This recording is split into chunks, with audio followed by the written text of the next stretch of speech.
നമ്മളിൽ ഒരുപാട് പേര് ദേഷ്യം കൊണ്ടു നടക്കാറുണ്ട്. മറ്റൊരാളോട് ഉള്ള ദേഷ്യം നമ്മൾ കൊണ്ടു നടക്കുമ്പോൾ അത് അവർക്ക് എന്തെങ്കിലും ബുദ്ധിമുട്ടുണ്ടാകുന്നുണ്ടോ? ഇൻ റിയാലിറ്റി അവർക്കൊരു ബുദ്ധിമുട്ടും ഉണ്ടാകുന്നില്ല.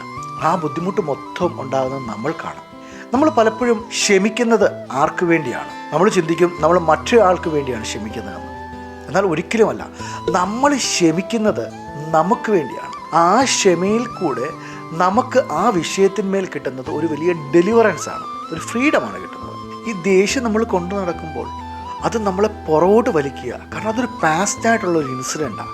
ഒരു ഗാർബേജ് ബാഗ് നമ്മൾ പുറത്ത് തൂക്കിയിട്ടതുപോലെ നമ്മളത് ക്യാരി ചെയ്തുകൊണ്ടാണ് നമ്മൾ ഈ ജീവിതം എന്ന് പറയുന്ന ഈ യാത്രയിൽ നമ്മൾ ഓടുന്നത്.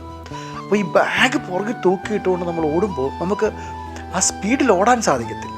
അതൊന്ന് ക്ഷമിച്ച് ആ ബാഗേജൊക്കെ ഒന്ന് കളയുമ്പം നമുക്ക് വലിയൊരു സ്വാതന്ത്ര്യം കിട്ടും. ആ സ്വാതന്ത്ര്യത്തിൽ നമുക്ക് ഈ ജീവിതം വളരെ വിജയകരമായിട്ട് പൂർത്തിയാക്കാൻ സാധിക്കും.